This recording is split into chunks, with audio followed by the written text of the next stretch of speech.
너무 부담을 주셔가지고 여러분들이 바로 실망하실 것 같은데 제가 와서 보니까 또 지사장님을 또 아는 분이네요. 제가 전에 교보 있을 때 뵀던 또 지사장님이십니다.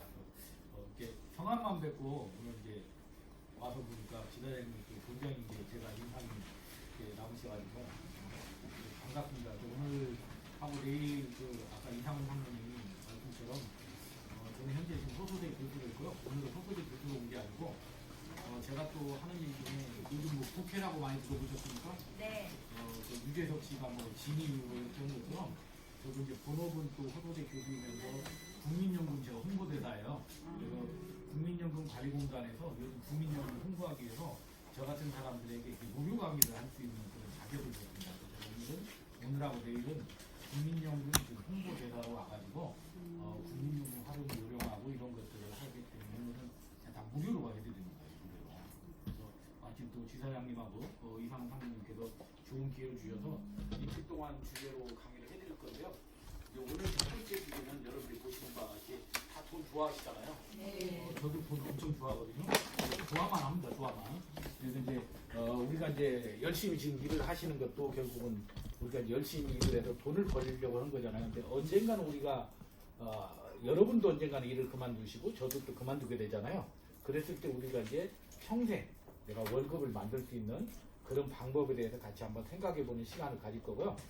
내일은 여러분들하고 또 저하고 같이 우리가 이제 건강, 재무, 여가, 또 이런 또 관계, 이런 그 생애 설계라는 관점에서 이 주제는 우리 지사장님하고 이상훈 상무님께서 정해주셔가지고 두 가지 주제를 가지고 이렇게 말씀을 드리도록 하겠습니다. 그래서 소중한 기회를 주신 만큼 아무튼 여러분들에게 좋은 강의로 보답을 드리도록 하겠습니다.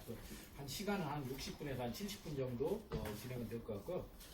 이 교환은 제가 여기다가 그대로 지사장님한테 전달을 해드렸으니까 필요하신 분들은 그냥 사용을 하시면 되도록 하겠습니다. 자, 먼저 제가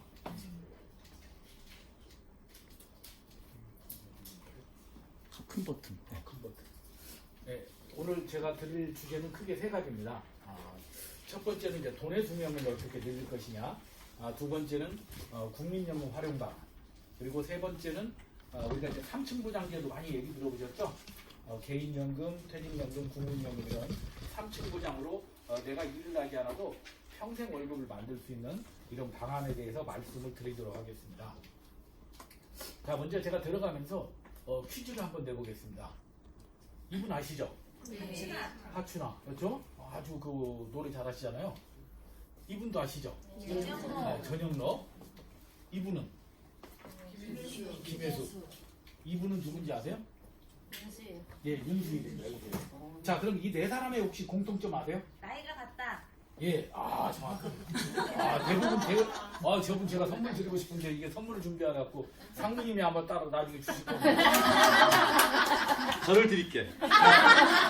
자, 우리 우리 재무설계사님 말씀대로 나이가 같아요. 그럼 이분들이 혹시 나이가 몇 년생인지 아세요? 54년생? 53년생?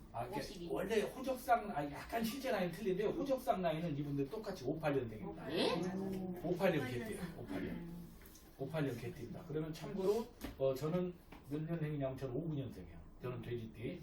그래서 이제 저보다 한 살 많으신 분인데 우리가 58년 개띠 하면은 유명하잖아요. 베이비붐 세대로. 근데 이분들의 공통점이 뭐냐면 현재도 굉장히 열심히 활동하고 있다는 거예요.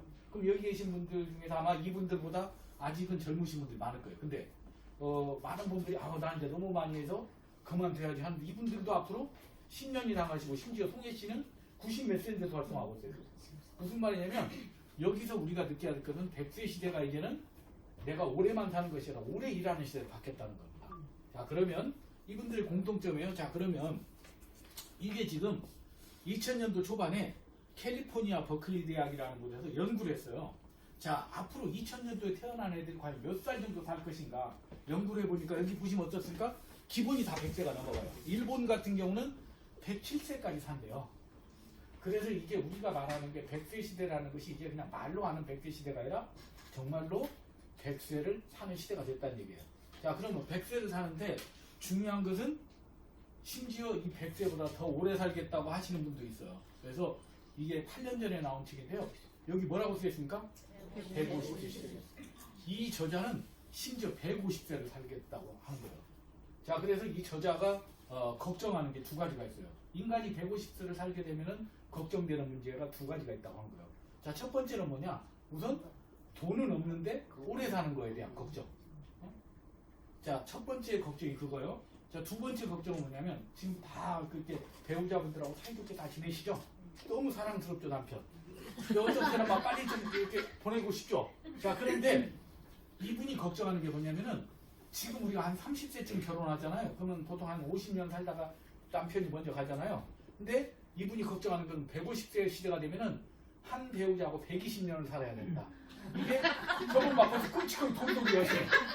자, 그래서 이분이 해결책을 내놨어. 해결책. 어떤 해결책을 내놨냐? 80세가 되면은 전 세계 부부가 스와핑을 할 수 있는, 교환할 수 있는 기구를 만들어야 된다. 실제 나와요, 실제. 실제. 이 얘기는 뭐냐면 이제 그만큼 오래 살게 된다. 그러면 이 사람이 왜 이렇게 오래 산다고 했느냐? 아까 어떤 분이 우리가 빨리 죽는 게 뭐 때문에 죽죠? 건강이 나빠서 죽어요. 그죠? 근데 이 150세까지 살 수 있다고 얘기한 것은 여러분 3D 프린터 들어보셨죠? 3D 프린터가 뭔가 모든 걸 이렇게 재생하는 거잖아요. 집도 요즘 3D 프린터 만들잖아요. 인간이 가장 많이 죽는 게 뭘로 많이 죽냐면 암으로 죽어요. 암. 그죠? 암은 뭐 때문에 죽냐면 자기가 가지고 있는 장기가 파손되기 때문에 폐가 망가지든지 간이 망가지든지 뭐 위가 망가지든지 하잖아요. 근데 제가 만약에 지금 폐암에 걸렸어요. 폐암에 걸렸는데 폐를 재생할 수 있다면 살 수 있겠죠. 그런데 인간하고 가장 비슷한 장기를 가진 동물이 혹시 뭔지 아세요? 돼지. 우리 여러분 삼겹살 먹을 때 돼지 있잖아요. 돼지 1년에 수천만 마리 죽이잖아요. 거기에서 나오는 장기를 갖고 3D 프린터로 재생을 하면 되는데 지금 이 과학자들이 예상하는 것은 윤리적 문제만 해결되면 폐 하나를 생산하는데 앞으로 10년 정도 지나면 500만 원이 된대요. 자, 그럼 어떻습니까? 제가 폐암에 걸렸어요. 폐암에 걸렸는데 500만 원 있으면 30세짜리 돼지 그 폐로 바꾼대요. 그럼 다시 재생하는 거예요. 다시 옛날처럼 담배 피고 막 술 마셔도 되는 거예요. 그럼 뭡니까? 500만 원 없어도 죽진 않겠죠. 그래서 이제는 건강보다 가장 무서운 게 뭐냐면 오래 사는데 문제는 뭐예요? 돈이에요. 건강은 뭐합니까? 그래서 돈의 수명을 늘리는 게 굉장히 중요한 시대가 되었다는 거예요. 자, 그러면 이제 제가 하는 일이 이런 거예요. 그래서 이제 노후준비 서비스라고 해서 국민연금관리공단에서 우리 국민들이 국민연금만 준비하지 말고 이렇게 재무도 준비하고 그 다음에 뭔가 건강도 준비하고 뭐 이런 식으로 4개를 준비하는데 오늘 저는 이제 재무에 대해서 말씀드리고 내일은 4개에 대해서 말씀드릴 겁니다.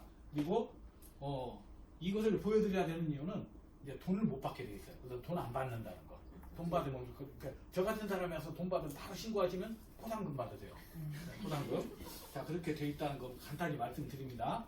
자, 그러면 먼저 제가 여러분들의 오늘 계신 분들이 나이를 몰라가지고 한 50대 중반 정도 되지 않을까 생각을 했어요. 자, 그러면 지금 여기 계신 분들이 50대 중반이에요. 50대 중반. 자, 50대 중반인데 은퇴라는 건 뭐냐면 여러분 일을 그만두고 이제 가지고 있는 돈만으로 생활하는 게 은퇴예요. 그러면 아마 저도 보험회사 오래 다녔지만 보험회사 다니시는 데 공통점이 뭐냐면 마감 지나면 아이고 이놈 뭐 때려쳐야지 가방 딱 던져요. 가방 딱 던지고 다음날 또 나와. 또 나와. 신계약 때문에 또 나와. 그죠? 이걸 가방을 수십 번 던져. 수십 번. 그만둬야지 하다가 30년 다녀. 30년. 근데 문제는 이제 가방을 던지면 안 된다. 가방. 최소 65세까지는 여러분 던지면 안 된다. 왜 그러냐? 자, 여러분들이 지금 이제 배우자하고 동갑이라고 그냥 본 거예요. 제가. 연계도 데리고 사신 분 있겠지만 동갑이라고 본 거예요. 그래서 자, 동갑이신데 여러분이 은퇴를 하려면 일을 그만두는 제가 최소 잡은 거 최소 10년 일한다고 봤을 때 자, 여러분들이 그만둘 때 가장 먼저 고민해야 되는 게 바로 이거예요. 여러분의 막내 나이. 막내가 이때 여러분들이 완전히 독립을 하느냐 마느냐가 굉장히 중요해요. 왜 그러냐면 우리가 일을 현재 하고 있는데 여러분들이 가장 여기 이제 빨간색으로 해놨죠. 자녀 결혼이라고. 이 자녀 결혼이 가장 우리 노후의 가장 큰 적이에요. 그러니까 애가 차라리 그냥 결혼 안 한다면 너무 고마운 거야. 애가 결혼해. 특히 아들 한 2-3명 결혼하면 집안이 거덜났거든. 자, 그래서 이 자녀 결혼이라는 문제가 있기 때문에 여러분들이 은퇴 시기를 최대한 늦출 수밖에 없다. 왜? 결국 우리는 여기서 내 노후를 내 자녀한테 의지하겠다고 하시는 분 있어요? 없잖아요. 근데 우리는 자녀를 또 책임져야 되잖아요. 그래서 이 문제를 뜨기 때문에 여러분들이 일을 최대한 오래 하셔야 되고 더 중요한 거. 자, 지금 나는 너무 유포스트 청주지에서 월급을 많이 줘서 짜증난다 하신 분. 너무너무 많이 줘서 그냥 돈 받기가 싫다 하신 분 있어요? 돈 세는데 귀찮다 하신 분 없죠? 자, 여러분이 지금 돈을 벌고 있는데도 별로 즐겁지 않죠? 저도 마찬가지예요. 근데 문제는 뭐냐? 여러분이 돈을 벌지 않고 여러분들 여기 계신 분들은 코로나만 안 걸리면 최소 95세까지 사세요. 최소. 그러면 여러분들이 30에서 35년을 돈 없이 살아야 돼요. 여러분 고객도 마찬가지. 이게 가장 큰 문제. 그래서 우리가 왜 일을 해야 되고 왜 노후 준비해야 되는가가 지금 여러분들이 지금 당장 고객하고 기분 나빠 때려치고 이게 중요한 게 아니고 여러분이 서장훈 같으면 바로 때려쳐도 돼요. 서장훈처럼. 그냥 가만히 있어도 한 달에 그냥 몇 억씩 빌딩에서 돈이 나오는 건물주면은 그냥 바로 그냥 던지고 그냥 다 수금 대체해버립니다. 여러분이. 근데 대부분이 다 마찬가지예요. 대부분에서 누구든지 이제는 100세 시대에서 이제는 어느 누구도 여러분 고객도 마찬가지고 저도 마찬가지고 지사장 모든 분이 이 문제를 고민 안 할 수가 없다는 거예요. 이 문제를. 자, 그러면 우리가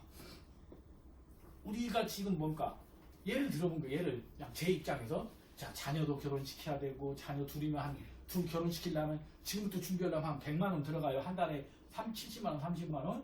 그리고 또 내 은퇴 자금도 준비해야 되겠죠. 그 다음에 혹시 뭐 자동차도 바꿀 거고 이렇게 하다 보면 한 달에 기본적으로 생활비 빼고도 준비해야 될 자금이 엄청나게 많아요. 자, 그런데 이거 내가 지금 돈을 벌 때는 이걸 가다가 되지만 돈을 딱 멈추는 순간에 이게 모든 게 멈춰야 되죠. 그래서 이런 것들도 먼저 찾으면서 내가 우선순위를 차지해야 돼. 애를 결혼 자금을 먼저 할 건지 내 은퇴 자금을 먼저 할 건지 아니면 내 부모님 용돈을 드리는 게 우선이 될 건지 이런 것들이 내가 다 알 수 있으면 좋은데 이걸 유지할 수 있는 힘은 뭔가 결국은 내가 수입이 있어야 되겠죠.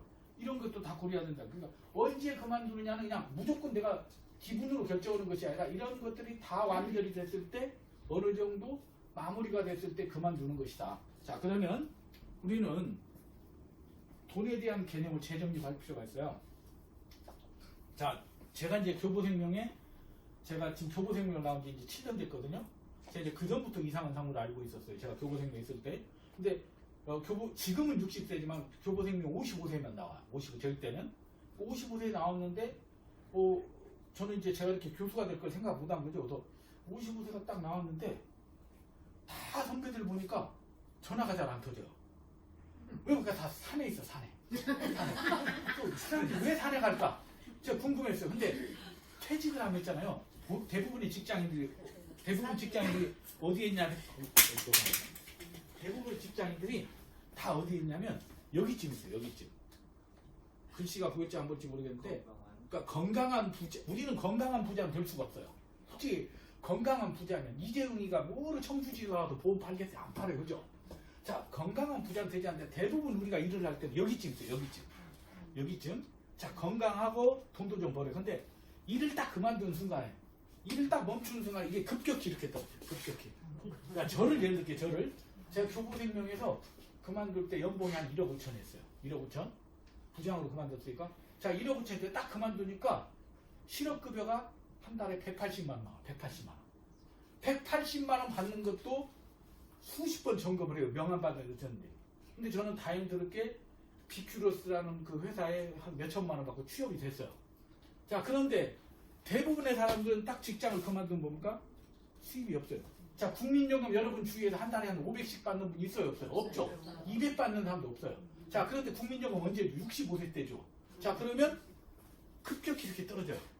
자, 건강은 넘치는데 돈이 없죠. 할 수 있는 게 없어요. 그럼 어디가 부르냐면 산이 불러, 산이. 속리산이 부르고 오대산이 불러. 자, 산에 가. 자, 산에 가는 것은 뭡니까? 혼자 가도 돼. 비용이 안 들어. 왜? 65세 이상은 교통비 공짜죠. 뭐만 있으면 돼. 오이 하나만 꽂으면 돼. 오이 하나만 꽂으면 하루 된대. 자, 근데 문제는 조금 능력 있으면 스니커즈 있으면 좀 더 힘들겠죠. 자, 근데 문제는 자, 오이를 갖고 힘든데 매일 오대산에 가. 그러면 이제 거의 뭡니까? 이제 거의 불심해서 뭐 도사가 되겠죠. 자, 그러다 보면 이 사람이 어떻게 됩니까? 우울증에 걸려. 어디로 가면 이리 가야 돼. 이쪽으로. 가난한 환자로 가. 자, 55세 때 퇴직했는데 60세 때 가난한 환자로 가요. 근데 문제는 바로 안 죽어. 90세까지 살아. 그럼 이 사람 인생이 행복합니까? 행복하지 않다. 그러니까 뭐냐면 지금까지 우리가 살아온 인생이 중요한 게 아니라 앞으로의 인생이 중요한데 제가 볼 때 이 벽들 있잖아요. 다 넘을 수 없는 벽이에요. 무슨 말이냐면 여기서 이쪽으로 갈 수 있지만 이쪽에서 이쪽으로 못 와요. 이건이 여기서 여기로 갔잖아요. 결국 못 왔잖아. 이건이가 부유한 환자였잖아요. 여기서 이건이 씨 부러웠을 수 있어요? 없잖아. 이건이 결국 이 모든 거 이쪽으로 가버렸잖아. 그러니까 모든 건 뭐냐면 절대 갈 수가 없어요. 근데 우리가 뭐냐면 앞으로 해야 될 건 뭐냐면 내가 일을 안 하더라도 돈을 벌던 때 60, 70% 수준을 유지할 수 있는 수준을 만들어 놓고 그만두는 거예요. 자, 이걸 하지 않으면 어떻게 되느냐? 바로 이렇게 돼요. 이게 일본인의 사례인데요. 자, 부모 돈이 없고 자녀 돈이 없으면 무연사 예비군이에요. 부모가 돈이 없고 자녀가 돈이 없으면 언제 죽어도 아무도 모르는 사람이 되는 거야. 일본의 무연사가 뭐냐면 본인이 죽었는데 시체가 발견되는 게 한 달 이상 지난 걸 무연사라고 해요. 이게 현재 일본의 몇만 명이냐면 6만 명. 6만 명. 우리나라가 지금 통계만 3천 명이에요. 근데 보이지 않는 게 더 많아. 보이지 않는 게. 돈이 있으면은 바로 발견되잖아. 돈이 있으면. 그러면 내가 떠나는데 아무도 모르는 게 된다는 거예요. 자, 그러면 나는 돈이 없는데 자녀가 돈이 있어. 다행히 자녀가 로또 맞아갖고 됐어. 그럼 뭐가 돼? 독거노인이 돼. 독거노인. 그러니까 내가 돈이 없으면 내 미래는 끝이야. 내 미래는. 무슨 말인지 알겠죠? 자, 그러면 여기 있는 분이나 저하고 모든 분들이 공통적으로 생각하시는 여러분들 왜 생활하세요? 이것 때문에 하는 거 아니에요? 행복하려고 하죠? 나는 불행했으면 좋겠다. 너무 행복해서 짜증난다 하신 분 있어요? 너무너무 행복해서 이 행복 좀 누가 가져갔으면 좋겠다 하는 분 없죠? 누구든지 행복하려고 해요. 자, 그러면 제가 볼 때 우리나라에서 행복하려면 저는 소비 능력이 있어야 돼요. 자, 무슨 말이냐면 오늘도 제가 오면서 우리 이상훈 상무하고 중간에 휴게소에서 커피를 마셔봤어요. 자, 커피를 마셔봤는데 만약에 제가 오늘 카드가 정지가 됐어요. 이상훈 상무님 원래 현금이 없어요. 그러면은 커피를 못 먹겠죠. 그러면 커피 못 먹으니까 마침 동전이 한 있어갖고 400원 있어갖고 저기 자판기 커피 먹어요. 그러면 아침에 기분 짜증 팍 나죠. 아메리카노 먹었어야 되는데 잠깐 30분 정도는 참을 수가 있어요. 근데 이걸 평생을 아메리카노를 못 먹고 종이커피를 먹으면 어떻게 돼요? 행복도 떨어지죠. 자, 근데 중요한 건 뭐냐면 이분이 매일 그 2,000 쌀밥 먹고 이렇게 하다가 갑자기 이제 보리밥만 먹어야 돼요. 근데 보리밥을 한 달에 한 번 먹을 때는 그게 별식이 되지만 평생 먹어야 되면 열이 받겠죠. 그래서 내가 소비 능력이 떨어지게 되면 행복도가 떨어지게 돼요. 그러면 소비 능력이 떨어져도 내가 행복을 유지할 수 있는 방법이 하나가 있어요. 뭐가 그럼? 욕망을 떨어뜨리는 게 욕망. 자, 여러분들 나이 들어가니까 갑자기 막 풀이 맛있어집니까? 그리고 막 그 BTS 보면 짜증나요. 막 관심 없어요. 남자 다 관심 있잖아요. 똑같아요. 나이를 먹어도 모든 사람 관심 똑같은데 욕망이 안 떨어져요. 근데 뭐냐면 소비 능력이 떨어져. 그러면 이걸 어떻게 해야 되냐? 소비 능력을 서서히 떨어뜨려야 돼. 서서히. 내가 일을 하지 않아도 서서히 떨어뜨릴 수 있지 않으면 이제는 노후는 불행해지는 거니까. 지금 내가 남들보다 돈 많이 벌으니까 아무 의미가 없어요. 제가 내일도 말씀드리겠지만 이제는 돈을 얼마나 갖고 있느냐가 중요한 게 아니라 누가 얼마나 현금 흐름이 있느냐 없느냐가 제일 중요해요. 현금 흐름이. 그래서 현금 흐름을 만들 수 있는 힘을 키우는 게 중요하다. 자, 그러면 자, 제가 이제 저도 뭐 돈이 없는데 돈에 대해서 가장 그 책을 쓰신 분이 김승우 씨라는 분이 있어요. 이분은 유튜브에도 많이 나오거든요. 자, 유튜브에 보면은 돈의 속성이라는 책을 쓰신 분인데 이분이 5가지 얘기했어요. 돈을 버는 방법. 자, 돈은 중력을 가진다. 이게 무슨 말이냐면 중력이 뭡니까? 끌어들이는 힘이죠. 끌어들이는 힘이죠. 자, 왜 우리가 부자들이 돈을 버냐면요. 돈을 많이 가진 사람이 결국 힘을 가져요. 자, 부동산에서도 복부인들이 싹쓸싹 해버리는 게 뭐냐면 돈으로 그냥 아도치는 거예요. 그러니까 결국 뭐냐면 돈은 중력을 가진다는 건 결국 목돈을 가진 사람이 결국 이겨요. 그래서 고객들한테 여러분들이 목돈을 가져야 되는 이유를 얘기해 줘야 돼요. 그러니까 처음에 1,000만 원 만들기는 힘들지만 그 1,000만 원 1억 되는 데는 훨씬 빨라지고 1억이 10억 되는 게 더 빨라지는 거예요. 그래서 돈은 중력을 가져요. 중력을.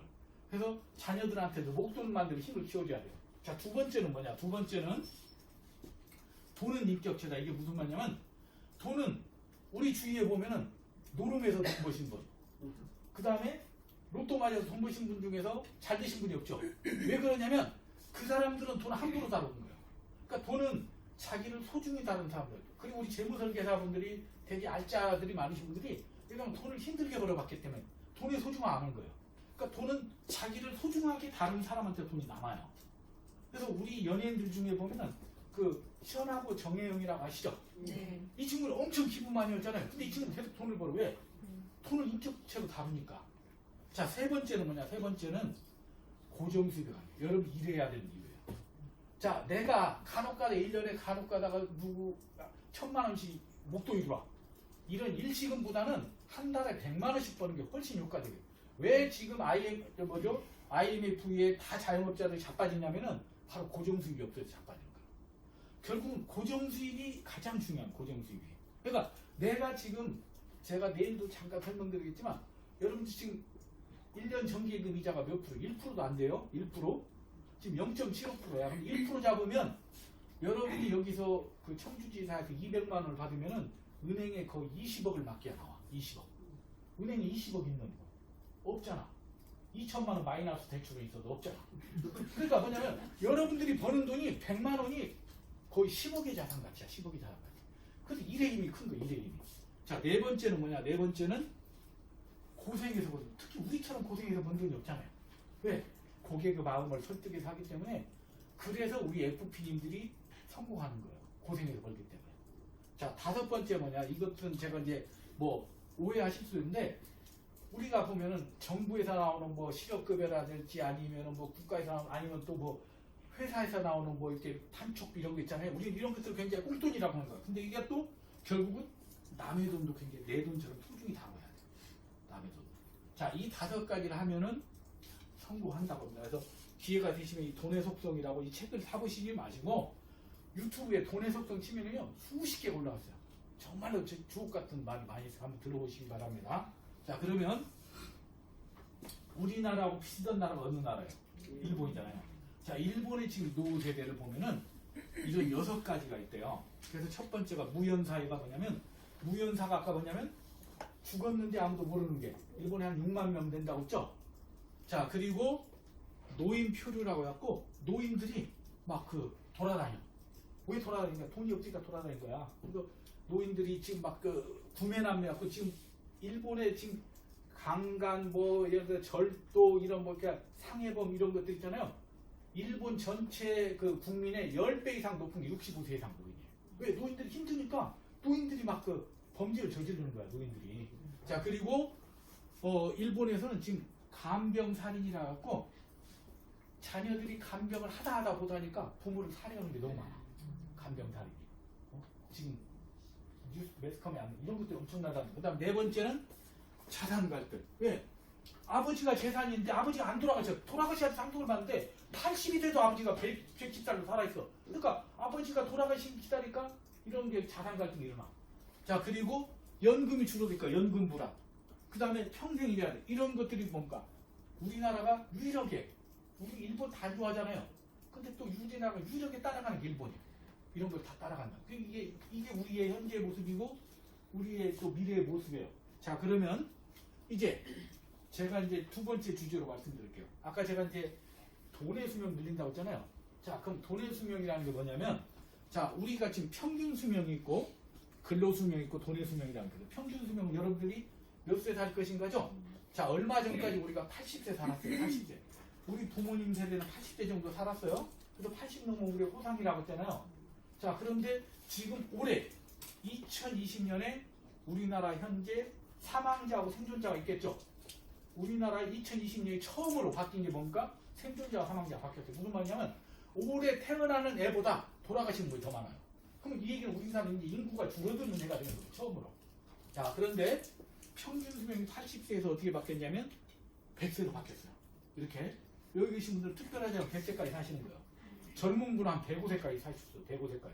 자, 그런데 여러분들이 만약 60세까지 간다. 저처럼 직장에서. 그러면 여러분은 40년간 돈 없이 살아야 돼요. 40년간. 자, 그러면 우리가 직장을 일을 하는 동안에 뭐가 나올까? 돈이 나오죠. 그러면 여러분들이 뭘 해야 되냐면 이 돈의 수명을 저는 최소한 우리 재무설계사는 65세도 빨라야죠.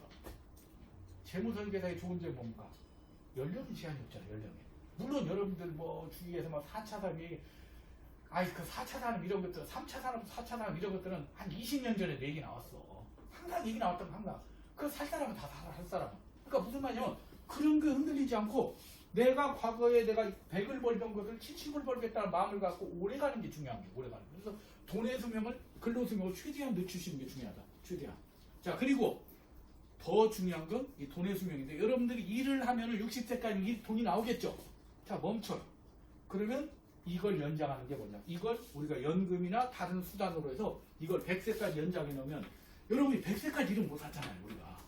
그러면 이거하고 이게 맞아떨어지니까 이게 내가 해결되는 거예요. 그러니까 이걸 고객들한테 얘기하셔야 되고 특히 우리 재무설계사님, 우리 FP님들이 준비를 하셔야 돼요. 나는 준비 안 되는데 나는 지금 가슴 찢어지고 있는데 고객한테는 은퇴 준비하라고 하면은 그럼 공감 돼야 돼요. 자, 여러분이 병원에 갔는데 자, 여러분이 지금 감기가 걸려서 갔어요. 근데 의사도 감기 걸릴 수 있죠. 근데 의사가 여러분 앞에서 청진기 대면서 진찰하면서 계속 코를 풀고 막 기침을 해. 그러면서 여러분하고 감기 걸리지 마세요. 여러분 믿음이 가요, 안 가요? 안 가죠. 근데 우리는 나는 노후 준비가 하나도 안 돼 있어갖고 당장 찢어지는데 고객한테는 너는 왜 노후 준비 안 했냐면 그게 진심으로 울리겠어요. 안 울린다는 거예요. 그래서 저는 재무설계사만큼은 자신의 노후 준비를 먼저 하고 얘기를 해야 돼요. 자신의 노후. 그래야 내가 떳떳하게 얘기할 수 있잖아요. 제가 만약에 여기서 여러분이 제 걸 확인은 못 하겠지만 만약에 노후 준비가 안 돼 있어요. 빈털터리에. 그럼 제가 강의를 해도 이상훈 상무님 저 새끼 지도 안 돼 있으면서 속으로 할 거 아니에요. 지나 잘해라. 그러지 안 그랬어요? 당연한 거예요. 누구든지. 그래서 여러분이 이걸 맞추는 게 중요하다. 자, 맞추는 게. 자, 그러면 우리가 제가 또 하나 퀴즈를 낼게요. 우리 퀴즈를 낼 때 뭐 갖고 왔어야 되는 죄송합니다. 자, 전 세계 한 200여국이 돼요. 200여국이 되는데 우리가 이제 국민연금 많이 얘기하잖아요. 우리나라처럼 국민연금 실시하는 나라가 몇 나라 정도 될까요? 많다는 거 알겠죠? 180개국 정도 돼요. 이렇게 많은 나라들이에요. 이렇게 많은 나라. 어마어마하게죠. 자, 그런데 우리가 국민연금에 대한 안 좋은 인식이 하나 있어요. 매스컴에서 뭐라고 합니까? 국민연금 곧 고갈된다. 이런 얘기하죠. 제가 볼 때 여기서 고갈될 때까지 사실 분이 없어요. 걱정 안 하셔도 돼요. 여러분 중에서 고갈되실 때까지 사실 분이 없어. 걱정 안 하세요. 무슨 말이냐면 국민연금이 고갈된 나라들이 이미 있어요. 이 나라 중에서 한 20여 개국인데 지금까지 여러분들 매스컴에서 국민연금 지급 중단했다는 나라 소식 봤어요? 없어요? 없어요. 그 무슨 말이냐면 국민연금은 지금이 고갈된다는 얘기는 지금 쌓여있는 돈으로 주다가 보면 돈이 없어지겠죠. 그럼 뭘로 주면 돼요? 미래 세대에서 받아서 주면 돼. 그러니까 제가 국민연금 홍보대사로 국민연금 많이 가입하라가 아니라 저도 교보생명에 있었잖아요. 우리는 교보생명거 안전합니다. 삼성생명거 안전합니다. 유포스트 안전합니다. 이런 얘기 하잖아요. 그러면서 고객들한테 국민연금 안 좋다고 얘기하는 거 거짓말이에요. 왜? 여러분 국민연금이 안전할까요? 유포스트 안전할까요? 예를 들면 그러니까 제가 유포스트 나쁘다 이게 아니라 아무리 좋은 회사나 제도도 국민연금은 앞서 나갈 수 없어요. 그러니까 국민연금은 우리가 수익률이 안 좋다. 예를 들어 우리는 연금 팔아야 될까? 우리는 것도 얘기는 하지만 국민연금이 예를 들어서 불안하니까 하지 마세요. 이런 얘기를 해서는 안 된다는 거예요. 왜냐면 고객이 무서워. 그럼 말은 않지만 너네 회사는 이런 얘기 않겠어요. 그래서 국민연금도 괜찮지만 우리 걸로 보완을 하셔야 될 게 이중으로 해야 된다. 이게 맞는 논리지. 대부분 우리 FP들이 막 내 거 팔아야 될까? 국민연금 계속 이거 하세요. 그리고 수익률로 국민연금 이길 수 있는 게 없어요. 그러니까 항상 국민연금은 고객이 했으면 잘하셨다. 그런데 그건 좀 부족하니 우리 걸로 해서 우리 유포스테 파는 이 상품으로 좀 보완하는 게 낫겠다. 이렇게 접근하는 게 현실적인 거지. 이미 잘 살고 있는 사람한테 이 사람한테 이어놓고 이거하고 살아라. 이건 안 맞다는 거. 그런 건지 알겠죠? 그래서 그런 관점에서 말씀을 드린 겁니다. 자, 그러면 국민연금을 활용 방안 여러 가지가 있는데 제가 오늘 각각 3가지씩 말씀드릴 거예요. 자, 국민연금을 할 때는 기본적으로 가입을 잘해야 됩니다. 가입을. 두 번째는 가입을 할 때 제일 중요한 게 이거예요. 가입기한 들리는 거예요. 그래서 저는 우리 그 재무설계사님들은 안 하시는 분들 꽤 많은 걸로 알고 있어요. 개인연금 해도. 근데 저는 여러분들 꼭 국민연금 하시라고 말씀드리고 싶어요. 자, 나 남편 직장 다니까 남편 회사에서 국민연금 주니까 이건 나는 안 해도 돼. 상관없어요. 상관없는데 여러분 앞으로 가입을 해놓는 게 좋아요. 그래서 국민연금은 여러분이 내는 돈이 있다. 제가 설명드리겠지만 여러분 수익률을 보려면 놀랍니다. 그러니까 우리가 파는 어떤 그 수익률 좋은 상품도 국민연금 따라갈 수가 없어요. 그래서 국민연금은 몰빵 하시라는 게 아니라 단돈 몇만 원씩이라도 넣어두시는 게 필요하다. 그리고 지금 좀 돈이 없더라도 계속해서 60세까지 내주는 게 중요하다. 첫 번째. 두 번째는 뭐냐? 두 번째는 내가 5만 원 내려면 차라리 7만 원 내는 게 나아요. 좀 부담돼도. 왜? 더 내고 더 받는 게 더 많으니까. 자, 세 번째는 뭐냐? 꼭 부부가 같이 가입해라. 나는 남편이 들어있으니까 나는 안 하겠다. 왜냐면 국민연금은 그 사람이 살아있을 때만 주는 거예요. 그 사람 죽으면 유족연금으로 바뀌는 거 아시죠? 네. 그래서 내가 같이 가입하는 게 굉장히 중요해요. 같이. 자, 그 다음 이제 뒤에서 설명드릴게요. 자, 두 번째는 뭐냐? 돈을 타는 것도 중요해요. 타는 거. 자, 저는 지금 국민연금을 지금 가입해가지고 저는 원래 내년에 타야 돼요. 내년에. 제가 이제 만 62세가 내년에 되니까 59년생이니까. 근데 현재 제가 교수잖아요. 교수. 소득이 있어요. 소득 있는 사람 국민연금 타면은 세금을 그때 줄여요.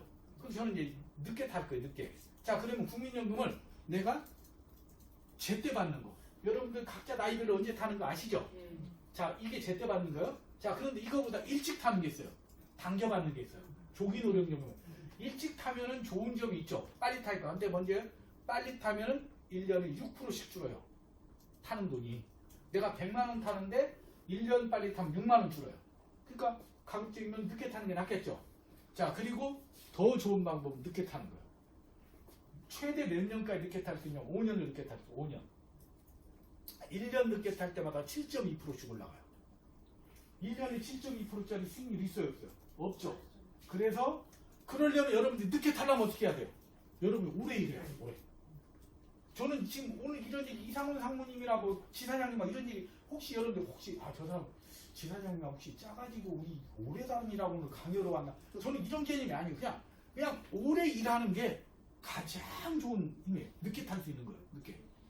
늦게 타는. 자, 그 다음에 세 번째는 이제 조합의 기술이란 건 뭐냐면, 자, 예를 들어서 우리 저하고 부부라고 볼게요. 자, 본인도 국민연금 가입했고 저도 국민연금 가입. 그러면 언제 타는지 유지할지 이런 것도 봐야 되겠죠. 각자 국민연금 가입했을 때 어떻게 타는지, 먼저 타는 게 나은지, 남편이 먼저 타는지 이런 것도 봐야 되겠죠. 자, 두 번째, 남편은 저처럼 교수예요. 아내는 국민연금만 타. 그러면 공적연금하고 국민연금을 했을 때 또 어떻게 타는지도 봐야 되겠죠. 자, 세 번째, 제일 많은 게 이거겠죠. 나는 국민연금 가입했고 배우자는 개인연금 가입을. 우리 고객들 그런 경우 많죠. 그런 경우는 어떻게 해야 되는지 한번 각각의 사례를, 이건 정확하지는 않지만 한번 설명을 드리도록 하겠습니다. 자, 그럼 첫 번째 사례요. 가입 기간을 왜 늘려야 되느냐?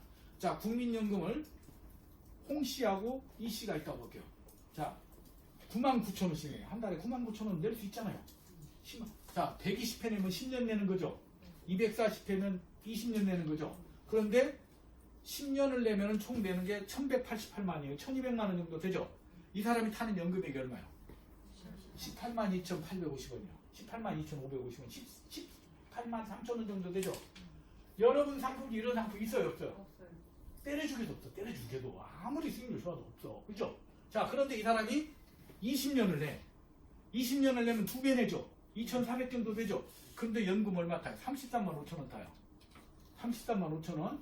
65세부터. 자, 그러면 65세부터 이 사람이 아무리 일찍 죽어도 90세까지 살겠죠? 그러면 90세까지 살면은 얼마를 더 타냐면 172,830원, 즉 300회를 더 타요. 25년이면 1200더 내고 얼마 더 타요? 5200더 타. 국민연금 오래 가입해야 돼요? 빨리 끊어야 돼요? 오래 가입해야 돼요. 그러니까 국민연금은 여러분들이 소득이 좀 줄어도 다른 건 줄여도 국민연금은 내야 돼. 내야 돼. 국민연금은 임의 가입이라고 해서 여러분 지역 가입자가 아니고 여러분이 스스로 가입하는 것이 있잖아요. 원하는 돈을 여러분이 내면 돼요. 몇만 원씩이라도. 그러니까 단돈 몇만 원 내는 거하고 안 내는 것이 굉장히 차이가 크다는 거. 굉장히. 아셨죠?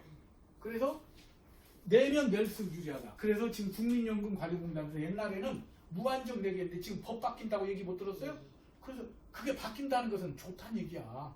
국가에서. 그죠? 그래서 여러분들이 여러분 고객한테는 많이 강조하지 마시고, 그러면 개인연금 많이 안 하니까 여러분은 이 제도를 적극 활용하셔야 돼요. 이 제도를. 자, 두 번째는 뭐냐? 두 번째는 자, 더 내고 더 받는 게 뭐냐면, 내가 한 달에 한 89,000원 정도 돼요. 89,000원.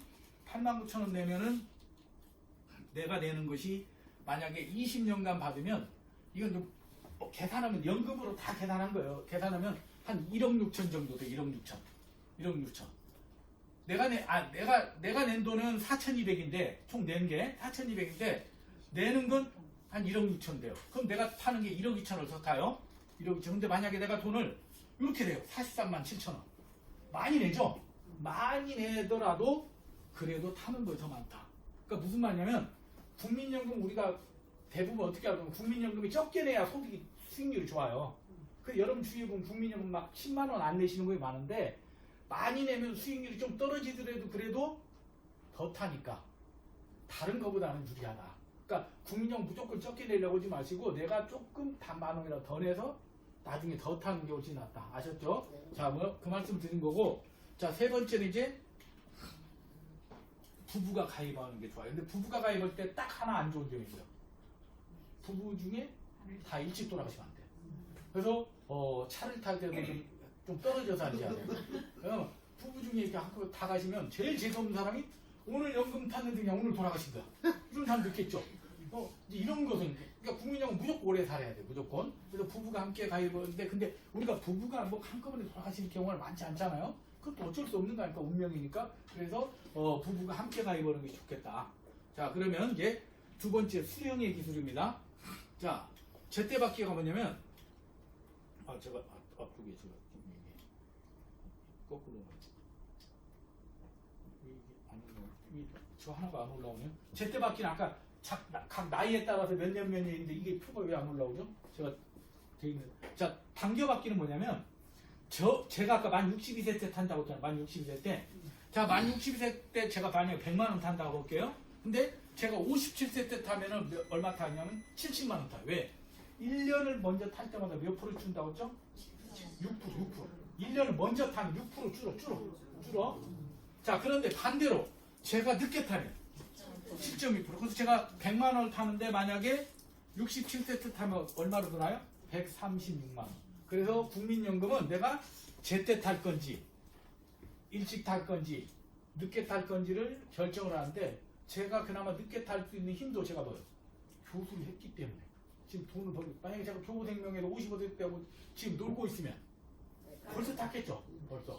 그래서 결국은 이걸 먼저 타느냐 늦게 타느냐는 내가 지금 결정하는 게 아니라 내가 언제까지 일할 수 있는 힘을 가지느냐가 중요해요. 이게 중요한 거예요. 그래서 이것을 또 이제 여기 계신 분은 되게 또 배우자분들이 일을 하시잖아요. 대부분. 그러니까 배우자분들이 오래 일할 수 있도록 집에 가서 파스도 좀 자주 붙여드리고 힘들지 않게. 무슨 말인지 알겠죠? 그래서 왜 그러냐면 되게 맞벌이를 하시는 분들의 또 단점이 뭐냐면요. 좋은 점도 있지만 서로 믿어요. 그래서 내가 그만둬도 이 사람이 벌겠지 하고 갑자기 남편이 사표를 던져. 이런 경우를 막아야 돼. 그래서 서로 오래 일할 수 있도록 해야 되고 그리고 또 맞벌이의 또 단점이 하나 있어요. 서로 이렇게 재물을 공개 안 하다 보면은 이 사람이 나 말고 돈을 좀 갖고 있는 걸 오해를 해요. 그래서 제가 옛날에 교보생명에 있을 때 정말로 깜짝 놀란 사례가 있었어요. 이제 제가 교보생명의 재무설계 센터장이라서 부자들 상대로 하는 이제 상담 그 센터장인데 직장인이 한 친구 왔어요. 직장인이. 근데 직장인들은 되게 저희 센터에 안 오고 돈이 없어서 근데 이분이 굉장히 상속을 많이 받게 돼가지고 이제 오게 됐었어요. 오게 됐는데 남편이 이제 그때 이제 대우라는 회사에 다니는데 쭉 얘기를 들어보니까 이 친구가 빚이 많더라고요. 왜 빚이 많냐면 주식 투자를 잘못해서 빚이 많았고 뭐 마이너 통장 이런 것도 굉장히 많아요. 근데 배우자가 몰라. 배우자가. 근데 이제 이 친구는 오로지 지금 이제 그 장인어른 돌아가시면 이제 받아야 될 그 상속 이익을 관심이 많아요. 근데 곧 돌아가시는 게 온 거예요, 이 친구가. 그래가지고 이제 우리가 이제 이런저런 상담을 해줬어요. 그래서 제가 기억이 남았는데 한 달 뒤에 여자분이 오셨어요. 상속에 대해서 이제 돌아가서 본 거야. 이제 딸이 온 거야, 딸이. 우리는 모르죠. 왜냐면 남편 배우자인지 알 방법이 없잖아, 우리가. 근데 얘기를 듣다 보니까 너무 비슷해. 딱 물어보니까 남편이 그 사람이야. 얘기를 할 수가 없잖아. 근데 더 놀란 건 뭐냐면 부인은 뭘 걱정을 하는지 남편은 그 당시 대출 이자를 어떻게 하면 줄일까 저희한테 고민해갖고 저희가 그 사람 신용등급 조회를 못하니까 아는데 이런저런 데 조회해갖고 이 사람은 카드론도 많이 받고 엄청 많이 받았더라고요. 그래서 제가 아는 지점장 부르고 이렇게 상담을 시켜줘서 금리를 낮추는 상담을 했어요. 한 달 뒤에 딱 갔는데 부인이 와서 얘기를 하다 보니까 부인은 이번에 친정아버지 돌아가서 받은 돈이 많은데 이것을 어디다 넣을지 고민한 거야. 금리를 딱 갖고 보니까 남편을 빌려줘야 되는데 남편을 남편이 돈이 많은 줄 알고 있어. 이 사람이 갖고 내가 아니 배우자분한테 우리 남편 돈 잘 번다는 거야. 대기업다녀서 내가 속으로 아닌데 아니, 남편은 지금 금리를 한 마이너스 한 8, 9%짜리 지금 쓰고 있는데 부인은 3%에서 4%짜리 어떻게 더 예금을 올릴까 고민하고 있더라고요. 이런 경우도 제가 봤어요. 그래서 이게 맞벌이 들게 이러구나 이러고. 제가 그래서 무슨 말이냐면 우리가 이 연금도 마찬가지. 연금도 나이가 언제 타느냐도 중요하지만 배우자가 꼭 얘기를 하셔야 돼요. 같이 얘기를 해서 우리는 언제쯤 연금 탈까? 당신 얼마 정도? 이렇게 같이 오픈해서 이렇게 설계를 하시는 게 필요하다. 자, 이제 세 번째 이제 조합의 기술입니다. 조합의 기술은 뭐냐? 자, 지금 이제 그냥 50세 정도로 봤어요. 50세 정도로. 자, 50세 정도로 보면 50세면 65세 때 타죠. 65세 때. 우리가 지금 1969년 이후생은 국민연금 65세 타잖아요. 자, 그래서 예를 들어서 남편하고 부인하고 동갑이라고 봤어요. 그냥 계산하기 편하게. 자, 그러면 둘 다 국민연금 가야겠어요. 그러면 저 같은 경우는 이렇게 하겠어요. 자, 남편 같은 경우는 몇 세 때 탄다? 60세 때 탄다. 왜? 60세에 그만두면 이제 직장을 그만두면 수입이 없잖아요. 그러니까 남편은 먼저 타는 거야. 먼저. 조기 노령연금을. 일을 안 하면. 자, 먼저 타고 남편은 그러면 한 90세까지는 살겠죠. 여자보다는 조금 일찍 가니까. 여러분 남편들 너무 막 안 갈고도 다 알아서 가요. 여러분 연예장가 먼저 가니까 그냥 너무 막 안 보내려고도 다 알아서 가요. 자, 그러면 이렇게 조기 노령연금을 타요. 자, 그럼 남편이 딱 죽어요. 남편이 죽기 전에 여러분은 언제 타느냐? 배우자는 70세부터 타는 거야. 늦게. 나는 이때까지 일하고 쭉 타는 거야. 자, 그러면 남편 돈에다가 내가 일하면서 버는 돈 살다가 나는 일을 그만두고 그러면 이제 둘이 이 돈으로 쭉 살겠죠. 내가 늦게 타니까 좀 여유가 있죠. 자, 그럼 쭉 하다가 남편이 언젠가 돌아가죠. 그럼 남편이 돌아가시면 이런 문제가 생겨요. 남편 거 탈래, 네 거 탈래 이런 문제가 생겨요. 국민연금 두 개를 안 줘요. 무슨 말인지 알죠? 자, 그런데 우리가 오해하는 게 있어요. 국민연금은 내 거 타면 남편 거 다 날아가는 게 아니에요. 자, 내 걸 타잖아요. 내 거. 내 것이 더 크니까 타죠. 그러면 남편이 죽었을 때 나오는 유족연금이 있어요. 그 유족연금의 30%는 여러분한테 줘요. 유족연금 30%. 아셨죠? 그래서 이 돈을 이렇게 살면은 남편 쓰는 게 없으니까 살겠죠. 그렇게 가는 거예요. 그래서 이게 첫 번째, 물론 이거 개인마다 다르지만 이걸 설계를 해서 하면은 내가 언제까지 일하고 언제 탈 건지 이런 거 예측이 서로 가능한 거죠. 자, 이 외에도 여러분이 제가 설계를 할 때도 뭐가 있습니까? 여기에 국민연금 말고도 개인연금 가입하신 것도 있을 수 있잖아요. 그런 건 감안 안 한 거예요, 지금. 자, 두 번째 케이스입니다. 자, 저처럼 여러분 배우자분이 공무원이나 뭐 군인이나 저기 뭐 조직원 이럴 수 있죠. 제가 볼 때 있잖아요. 우리나라 연금 중에서 제일 좋은 연금이 뭔지 아세요? 네? 제일 좋은 연금이 어디일 것 같아요? 네? 군인연금, 군발연금. 최고죠. 군인연금 있잖아요. 다른 연금은 60세, 65세가 나오는데 군인연금은 그만두면 바로 그날부터 나와. 그날부터. 군인연금은. 그리고 군인연금은 내는 돈도 제일 적어. 다른 것은 9%씩 내는데 얘는 7%내. 타는 거 똑같이 하고. 그래서 지금 매스컴에서는 계속 공무원연금 적자 이런 거 나오잖아요. 왜 군인연금 얘기를 못하냐면 군발이 얘기하면 군인들이 갑자기 그냥 열받아갖고 그냥 안 하래 할까봐 군인들이 많아. 근데 실질적으로 군인연금이 최고여서 거의 군인 중에서 있잖아요. 한 대령이나 이 정도 해서 퇴임하잖아요. 한 400 나와. 400. 부부가 만약에 800 걸어다니는 로또야. 이장 로또. 또 군인은 나오면 뭐예요? 나와도 PX를 평생 쓸 수가 PX.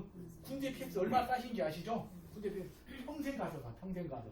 그러니까 굉장히 유리하죠. 자, 그러면 두 번째 케이스입니다. 한 사람은 공적연금 받고 한 사람은 국민연금 받을 때요. 자, 만약에 남편이 65세 때 정년퇴직해요. 자, 그러면 공적연금을 받아. 당연히 국민연금보다 금액도 많겠죠. 자, 그러면 나는 한 70세쯤 받아. 배우자는. 여자분은 70 받아. 그럼 남편이 죽어. 남편이 죽으면 국민연금을 받고 나는 국민연금 받고 남편이 공적연금 받으면 이때는 아무 피해가 없어. 남편이 죽어도 남편의 유족연금 몇 프로가 나오냐면 60%. 그러니까 이게 제일 좋은 케이스예요. 제일 좋은 케이스죠. 제일 좋은 케이스. 그래서 유족연금이 60%가 나와요. 60%. 이게 제일 좋죠. 이게. 제일 좋은 케이스죠. 자, 세 번째 케이스. 아마 이런 케이스가 많을 거예요. 나는 국민연금 가입하고 우리 뭐 배우자는 개인연금 가입하고 우리 고객들 그런 경우 많잖아요.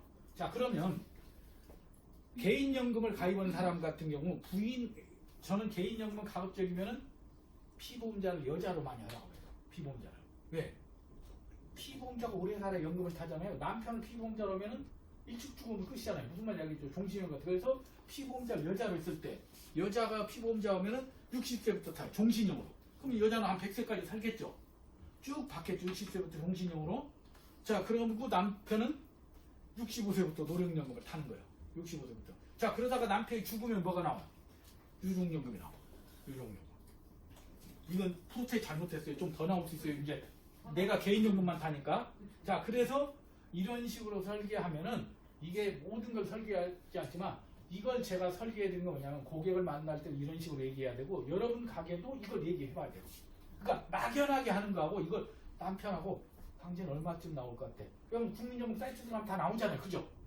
요즘 다 나오죠. 그 다음에 또 내가 개인 회사에 가입한 것도 다 조회되잖아요. 그러면 여러분들 이걸 가지고 그냥 혼자 아까 그 부부처럼 따로따로 알지 말고 내가 언제까지 일해서 같이 벌 거니까 우리는 연금 언제 탑시다. 그럼 언제 나오는지 알아야 되잖아요. 이걸 예측을 해야 우리가 노후에 대해서 덜 신경 쓸 수가 있어요. 덜. 그래서 대부분 우리가 노후가 굉장히 힘들다 이런 얘기 많이 하잖아요.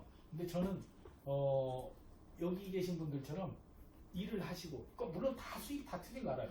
어떤 분은 굉장히 많이 버시고 적게 벌고 하지만 그래도 일을 해서 버는 힘이 얼마나 버텨주느냐가 가장 커요. 가장. 그러니까 제가 이제 제가 근무하는 회사가 이제 제가 학교가 글로벌 창업대학원이거든요. 이제 저희 학교에 오는 창업하는 애들이 많이 와요. 창업하는 사람도 되게 멋있잖아요. 멋있잖아요. 근데 이 창업하는 사람들 가장 큰 리스크가 뭔지 아세요?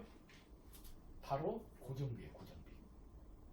무슨 말이냐면 지금 지사장님도 지금 창업하신 거예요. 창업해서 지금 몇십 년 끌고 온 거예요. 근데 여러분은 못 느끼겠지만 여기에서 여러분들이 쓰는 모든 비용 여기 뭐 사무직 직원 비용도 다 지사장님 여러분이 일해서 벌지만 만약에 여러분이 다 뭔가 코로나 한 번도 못 나고 하더라도 이 점포를 문 닫지 않으면 매달 경비 나가는 거예요. 매달 6% 본사들 얼마 나야 되고 이게 바로 창업의 고민이에요. 창업. 근데 창업의 고민은 가장 뭐냐면 고정비가 나가잖아.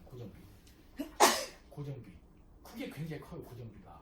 근데 이게 한 달, 두 달은 버틸 수 있지만 계속해서 못 버티는데 우리는 뭔가 우리는 물론 여러분도 여러분의 간접비가 다 들어가지만 그래도 내 하나 비용이잖아요. 그래서 우리가 일단 사무실 이런 것들을 같이 공유할 수 있고 이런 것이 굉장히 큰 거예요. 굉장히. 자, 그래서 이런 관점에서 접근하시면 되겠다. 자, 그러면 이제 우리가 또 만나시는 고객들 중에 개인연금 가입하신 분들 있어요. 우리 고객 중에. 그럼 우리가 고객들한테 많이 얘기하잖아요. 연금 타실 때 종신형 탓을 많이 하잖아요. 제가 꼭 종신이 좋지 않다는 걸 말씀드린 거예요. 이걸 왜 그러냐면, 자, 이건 지금 제가 보험회사를 좀 떠난 지 오래됐고 옛날 통계라 정확하진 않아요. 2015년도 거라 조금 틀릴 수 있는데, 여러분들 지금 여러분이 고객 거 조회하면 언제 연금 얼마 나오는지 아실 수 있잖아요. 그래서 제가 이 얘기를 하는 거 뭐냐면, 고객한테 무조건 종신형이 좋다고 얘기는 하지 말라는 거예요. 그래서 예를 들어볼게요.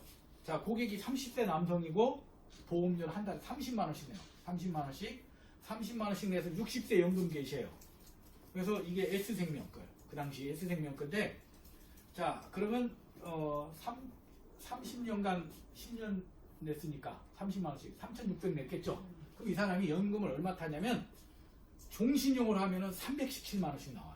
종신형으로 하면 67세 이후에. 근데 종신형의 단점이 뭐예요? 일찍 죽어버리면 끝이야. 몇 년 보장이냐면 10년, 길어야 20년 보장이에요. 그죠? 아시죠? 자, 그런데 이 사람이 30년 확정형이 얼마예요? 30년 확정형. 330. 종신형보다 얼마 많이 타요? 더 많이 타. 한 20만 원 더 타죠? 근데 몇 년 동안? 30년을 더 타. 30년을. 그러면 보통의 저 같은 남자들 같은 경우에 우리가 100세 시대라고 말은 하지만 확률적으로 아직까지 보면은 30년 확정형이 더 가능성이 크다는 거예요.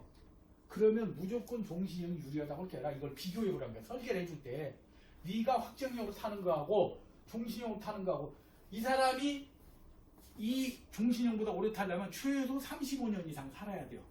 무슨 말인지 알겠죠? 그래서 이걸 무조건 종신형이 좋다고 하지 마시고 그때 당시에 이 사람의 건강도 봐야 되고요.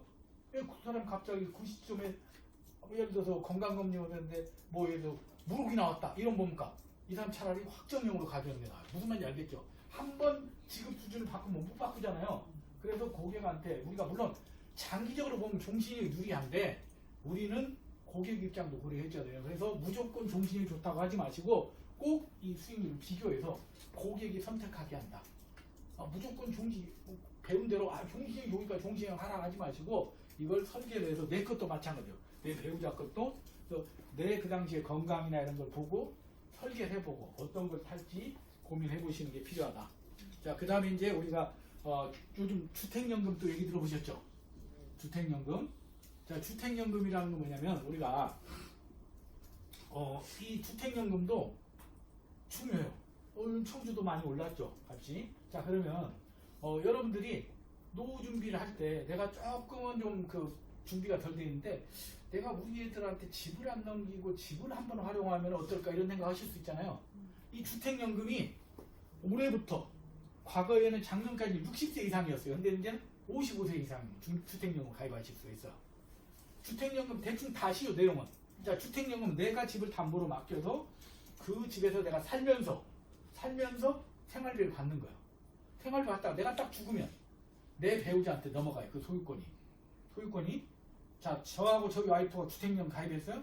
제가 먼저 죽어요. 그러면은 그 소유권이 누구한테? 저희 와이프한테 넘어가요. 그래서 저희 와이프도 타다가 죽으면 주택연금관리공단에서 환수가 들어오겠죠. 환수가 들어오는데 우리 집이 만약에 10억이라고 볼게요. 10억인데 제가 받은 연금이 6억이에요. 우리 와이프하고. 그럼 4억을 우리 애들한테 상속재산으로 남겨주고 가요. 무슨 말인지 이해되죠? 자, 근데 저희 집이 10억인데 저하고 저희 와이프가 받은 게 12억을 받았어요. 그러면 우리 애들한테 2억을 달라고 한다, 안 한다? 안 한다. 그러니까 오래 살면은 유리하고 만약에 일찍 죽으면 애한테 상속해서 근데 딱 하나 뭐가 문제가 되냐면 애들한테 집을 못 넘겨주는 거예요. 애들한테 집을 못 넘겨주는데 지금 제가 볼 때는 이제 우리 세대부터는 이제는 애들한테 집을 넘겨준다는 생각도 바꿔야 돼요. 이제 각자 산가 각자. 다 어차피 혼자 와서 혼자 떠나는 거고 그냥 부모 자식으로 잠깐 만난 거예요. 잠깐 만난 거지 또 떠나면 또 언제 만날지도 몰라요. 그래서 제가 볼 때 이 주택연금을 활용하신다고 보면은 훨씬 더 이제 여러분들이 노후 준비의 방법이 달라져요. 옛날보다. 자, 그 다음에 혹시 또 여러분들이 또 시골에 논이나 과수원이나 이런 거 갖고 있을 수 있잖아요. 갖고 있으면 그것을 활용해서 받을 수 있는 게 농지연금이에요. 농지연금. 내가 집도 갖고 있고 농지도 갖고 있다. 두 개 다 이용할 수 있다 없다? 있다. 왜? 따로따로. 우리가 삼성 가입하고 교부 가입할 수 있는 것처럼 따로따로. 그래서 이 두 개를 활용할 수도 있어요. 자, 그러면 어느 정도 나오느냐? 어느 정도. 여기 보시면 주택연금 같은 경우는 65세. 제가 65세라고 할게요. 65세인데 우리 집이 4억이래요. 4억이면 얼마 나오냐면은 100만 원 나와요. 100만 원. 4억짜리 집을 담보로 맡기면 100만 원에 나와 매월. 자, 그런데 제가 농지를 갖고 있어요. 농지를 2억 6천짜리를 맡기면 얼마 나와요? 100만 원 나와요. 그러니까 무슨 말이냐면 같은 값이면 뭐가 더 많이 나와요? 농지. 그래서 농지가 훨씬 더 값을 많이 쳐줘요. 그래서 여러분 이 주위에 농지를 갖고 있는 뭐 시어머니나 시댁어른이나 아니면 친정이 있으면 이걸 나중에 상속받거나 하게 되면 이걸로도 여러분들이 활용하실 수 있고 아니면 부모님들이 힘들어하시면은 여러분들이 막 생활비 좀 부탁이 어려우면 그 농지 이런 걸 담보로 해서 하는 것도 굉장히 하는데 지금 거의 이걸 이용을 안 해요. 주택연금 이용하는데. 근데 이게 농지연금이 주택연금보다 훨씬 왜냐하면 시골로 집은 거의 안 쳐주거든요. 근데 농지는 가격을 쳐주니까 이런 것도 우리가 내 것도 이용하는 것도 들면 부모한테 우리가 좀 잘 부양을 못 해드릴 때 이런 것도 활용할 수 있는 것도 알려드리는 것도 하나의 방법이 될 수 있다. 자, 그러면 이제 우리나라에서 노후의 월 생활비가 얼마가 드느냐 한번 조사를 해본 거예요. 노후에 부부가 생활하려면 얼마가 드는가 조사해 보니까 부부가 한 243만 원 정도, 그 다음에 개인이 살면 한 176만 원 정도라고 돼 있는데 적정 243만 원인데 이게 서울 같은 경우, 대도시 같은 경우는 좀 많죠, 금액이. 근데 이것은 다 틀려요. 자, 예를 들어서 제가 좋아하는 프로가 자연인이라는 프로가 있어요. 남이 자연인이다. 제가 자연인이에요. 그러면 243만 원이면 1년 살아, 1년. 얼마나 이해가 되죠? 그러니까 내가 이게 어느 지역에 있느냐가 달라져요. 어느 지역에 있느냐. 어느 지역. 서울에 예를 들어서 대치동에 있다. 이건 뭐 한 달 생활비라 반나절 생활비도 안 되겠죠. 각각의 어떤 수준에 따라 다르기 때문에 이걸 기준으로 삼지 말고 이걸로 결정하셔라. 이걸로. 제가 했던 방법인데 내가 이제 여러분 일을 할 때 여러분 배우자고 한 지금 700만 원 버티고 계세요. 막 세금 내기 전에. 자, 그러다가 여러분이 언젠가 여러분 남편하고 그만두시게 되면 이제 제가 퇴직이라고 했어요. 퇴직이라고. 자, 그러면 우리가 뚝 이게 뭔가 나이아가라 폭포요. 그냥 돈이 그냥 급격히 떨어져. 급격히 수입이 급격히 떨어져. 자, 떨어지면서 여러분을 버틸 수 있는 것이 뭐냐면 여러분이 받을 수 있는 건 국민연금 65세 때 나오잖아요. 그럼 그 안에 할 수 있는 게 왜 우리가 고객들이 연금을 가입하고 우리 보험으로 상품을 준비해야 되냐면 이 중간에 다리 역할이 없어. 가교를 해서 건너가야 될 거야. 국민연금까지. 그러니까 국민연금 받을 때까지 버텨야 될 거 아니에요. 일을 하든지 버텨야 될까. 그래서 고객들한테 자기 회사에서 가입하는 퇴직연금을 하든지 퇴직연금은 자기가 알아서 하는데 문제는 개인연금을 해야 되잖아요. 개인연금. 그래서 그 개인연금을 이제 우리 유퍼스트에서 여러분들 권유하는 상품으로 권유를 해주시는 거죠. 자, 그래서 해가지고 그래도 부족하면 주택연금. 그래도 부족하면 일을 하는 거예요. 일을. 그러니까 과거에 내가 벌던 것이 400인데 직장을 나가면 400을 벌 곳이 있어요? 없어요. 400은 못 벌지만 150, 100은, 200은 벌 수 있잖아요. 그러면 내가 그 나머지를 이걸로 해결하는 거예요. 이걸로 해결하는데 이걸 막연하게 하는 것이 아니라 어떻게 하느냐? 바로 이표라는 거예요. 이표로. 아, 이게 죄송합니다. 이게 자꾸 이게 이거 하나 표가 왜 안 나와버리지?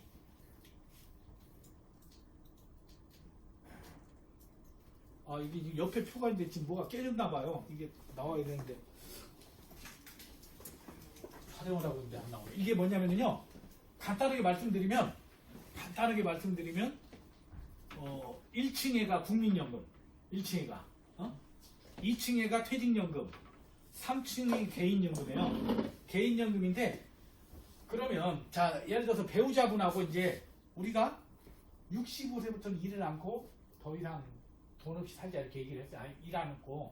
그러면 65세 때 얼마가 나오는지 봐야 되겠죠. 그럼 65세 때 국민연금이 얼마가 나오는지 봐야 돼. 자, 내가 지금 필요한 게 만약에 350이에요. 350인데 국민연금에서 150% 나온대요. 150만 원. 그럼 얼마가 해결돼요? 40%가 해결되죠. 40%가. 그리고 남편한테 물어봐. 당신 개인연금에서 퇴직연금에서 얼마 나와? 직장 다녔으면. 아니면 당신 개인연금에서 얼마 나와? 그래서 그게 보니까 한 만약에 70만 원 나오는데 그럼 몇 프로가 해결돼요? 20%가 해결되죠. 350만 원에 20%. 그럼 내가 하는 목표 자금이 몇 프로가 해결됐어요? 60%가 해결됐어요? 자, 그러면 내가 이제 주택연금을 가지고 해결할 건지 아니면 개인연금을 뭐 일을 해서 해결할 그러면 지금까지는 내가 한 350을 벌기라고 힘들었지만 이제는 나머지 40%입니다. 140만 벌면 되겠죠? 그럼 여러분들이 매일 나오는 풀타임 잡을 안 하고 이틀에 한 번씩 나올 수 있는 이런 잡을 해도 되겠죠? 이런 식으로 해서 이걸 설계를 한다. 이 표가 없어지는데 그 표는 그거예요. 그래서 중요한 것은 제가 오늘 드리고 싶은 것은 딱 두 가지예요. 아까 처음에 여러분들이 기억하실지 모르는데 제가 여러분이 55세라고 뭐 언제까지 일할 수 있는 기간을 정하라고 이게 첫 번째예요. 다 잊어먹어도 배우자분하고 가서 오늘 해야 되는 건 우리 막내가 몇 살인지 보시고 우리가 언제까지 돼서 얘 독립할 때까지 언제까지 일할 건지 나는 몇 살까지 일하고 당신은 지금 직장을 아니더라도 언제까지 일할 건지 결정하는 게 첫 번째. 이게 첫 번째예요. 은퇴 시기. 은퇴라는 게 뭐라고 했죠? 내가 지금 일을 그만두고 이제 가지고 있는 돈만 생활할 수 있는 거. 자, 이걸 결정하는 게 첫 번째. 두 번째는 뭡니까? 그러면 이제 두 번째는 우리 얼마면 살 거야? 이거 나와야죠. 그러면 나올 수 있는 돈을 찾는 게 두 번째 단계. 지금 이 표가 안 보인 거예요. 이 표가. 근데 간단해. 첫 번째 국민연금 언제 탈지 결정하면은 그 돈 나오겠죠. 개인연금 언제 확정형으로 탈지 종신형으로 탈지 또 나오겠죠. 퇴직금 나오겠죠. 부족하면 주택연금 가입할까 말까 결정하면 되죠. 그것도 부족하면 일할까 말까 조금씩 파트타임으로 이걸 결정하는 거예요. 이걸. 그래서 결정을 하면은 뭐가 흔들리면 안 돼요. 여기서 제일 흔들리는 게 안 되는 거예요. 여러분이 언제까지 일하는 이 시점에 흔들리면 안 돼요. 여러분이 65세까지 일하기로 했는데 갑자기 여러분 남편 60세 탁 튀어나와 버려. 그런 순간 5년이라는 갭이 다 깨져버린다 이게. 5년이라는 갭이 다 깨지는 순간 다 깨져. 이게 다 깨져버려요. 이게. 근데 남편만 나온 게 아니라 나도 같이 나와버려. 이 이제 집안이 완전히 거덜나는 거야. 거덜. 그래서 제가 뭐냐면요 가장 중요한 게 뭐냐면 오래 일하는 거예요.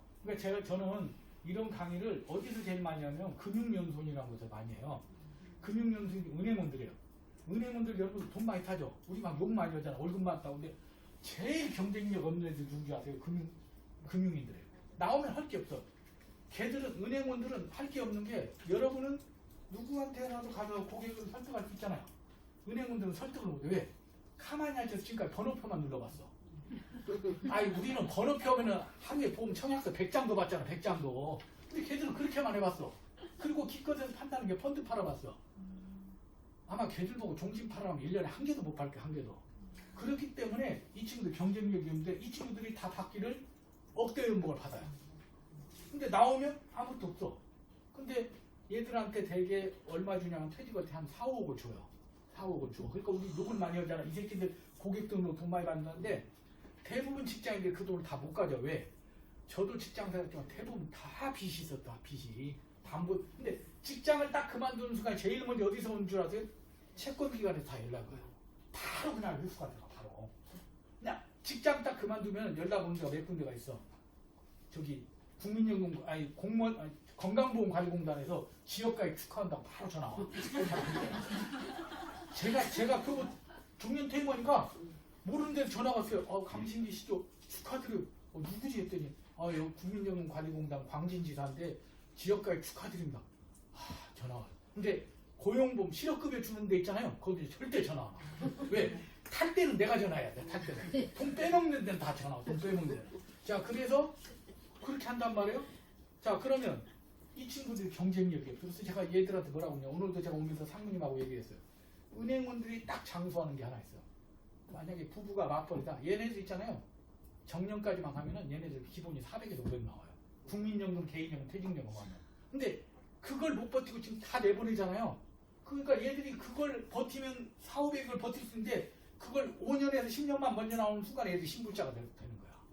그러니까 결국은 일을 할 수 있는. 그러니까 우리가 볼 때는 5년, 10년 월급 받을 때는 이게 아무것도 아니죠. 근데 여러분 생각해보세요. 여러분 수당 한 달만 늦게 나와도 당장 힘들잖아. 당장.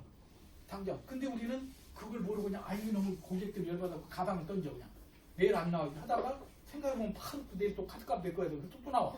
근데 이걸 뭐냐면 저도 그랬고 다 그래요. 근데 우리가 정말로 회사의 소중함을 느끼고 고객의 소중함. 고객이 없으면 여러분 존재를 못해요. 여기 이상훈 상무님은 여러분이 없으면 존재를 못해요. 청주를 뭐하러 오겠어요? 올 일이 없어. 누가 와서 박수를 쳐? 아무도 박수 안 쳐. 그만두면 누가 박수 치겠어요? 그러니까 정말로 저도 마찬가지예요. 저도 학교에 있지만 저는 학생이 저희 고객이라고 해요. 학생이 없으면 제가 존재를 못하는 학생이. 그래서 제가 다른 교수들보다 학생들 좋아하는 이유가 되게 교수들이 갑질하지 않아요. 저는 학생을 우리 FP로 보는 거예요. 이 친구들이 없으면 존재를 못해요. 제가. 그래서 여러분들 고객의 소중함을 느껴야 된다. 자, 이제 결산하면서 제가 사이트 하나 말씀드리고 정리하고 마치겠습니다. 자, 이게 파인이라는 사이트예요. 금융감독원의 파인이라는 사이트라는 게 여러분들이 이제 간혹 가다 보면 고객을 딱 만나서 국민연금 얘기하고 개인연금 얘기하면 고객이 뭐라고 하냐면 나 많이 들었어 얘기를 해요. 그리고 또 여러분 배우자분 얘기하면 잘 몰라요. 그러면 내가 가입한 돈이 얼마고 채무가 얼마고 이것이 있잖아요. 여기 들어가서 공인인증 들어오면 다 나와. 거짓말을 못해.